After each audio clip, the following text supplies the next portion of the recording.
Welcome to CoreLogic's housing market update for August 2020. Last month we saw Australian housing values rack up a third consecutive month of declines, with CoreLogic's home value index dropping by 0.6% over the month. This was a slight improvement from June, when the national series was down by 0.7%. Across the capital cities, only Canberra, which was up 0.6%, and Adelaide at 0.1%, posted a rise in dwelling values over the month, while in Melbourne, which was down 1.2%, and Sydney, down 0.9%, led the declines, recording the largest month-on-month falls in July.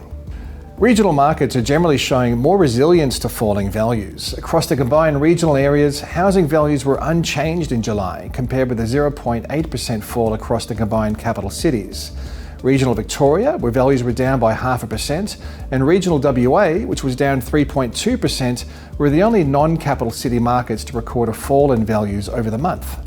The impact from COVID-19 on housing values has been relatively orderly to date, with CoreLogic's national index falling only 1.6% since the recent high in April, and housing turnover has recovered quickly after its sharp fall through late March and April. Record low interest rates, government support, and loan repayment holidays for distressed borrowers have helped to insulate the housing market from a more significant downturn. Additionally, advertised supply levels have remained tight, with the total number of properties for sale falling by a further 4.3% in the 4 weeks to July 27th, sitting 15% below where they were this time last year.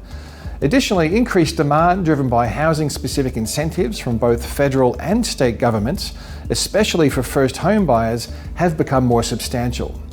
New listing numbers continued to rise through the month, up 46% from the recent lows of early May, to be slightly higher than a year ago. The rise in fresh listings implies that homeowners have become more willing to test the market. While new listings are ramping up, the total listing count remains 15% below last year's level nationally and 12.5% lower across the combined capitals. The diverging trend between new and total listing numbers implies a strong rate of absorption, where the demand for established housing stock is outweighing advertised supply. In line with the strong rate of absorption, sales activity has trended higher since May. After home sales plunged by about a third in April, sales activity has consistently improved. CoreLogic estimates for national sales over the past 3 months were tracking 2.9% higher than at the same period in 2019. The rebound in CoreLogic estimates of sales activity is validated by the strong rate of listings absorption, a similar lift in purchase-related valuations, and improvements in consumer sentiment. However, the recent slump in sentiment amidst a new wave of the virus could interrupt the rise of home sales until restrictions are lifted and confidence returns. Additionally, auction markets showed a temporary recovery through June and early July, but have since weakened as Melbourne moved back into lockdown. Auction volumes have been tracking higher than a year ago since late June, and auction clearance rates were hovering around the decade average of 61% since the second week of May. Since early July, clearance rates have trended lower due to a substantial rise in withdrawn auctions across Melbourne. Sydney's downturn accelerated in July, with dwelling values down 0.9% over the month, following a 0.8% drop in June and a 0.4% fall in May.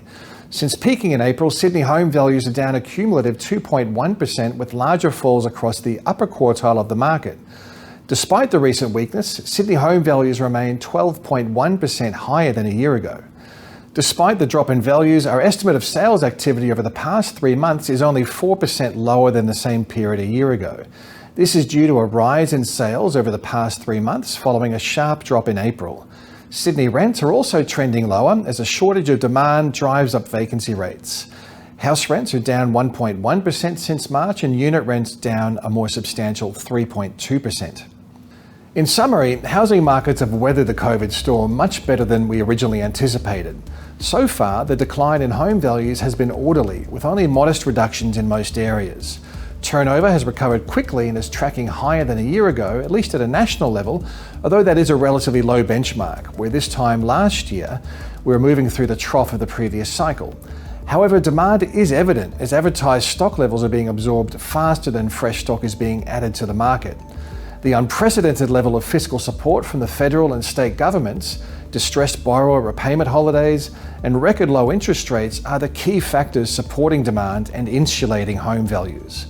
While interest rates are set to remain at their current lows for the foreseeable future, the government's fiscal response will start to taper in October, and repayment holidays are set to expire at the end of March next year. The removal of this support will test the market's resilience. As stimulus measures wind down and mortgage repayment holidays can no longer be extended, it's logical to expect a rise in distressed properties coming onto the market.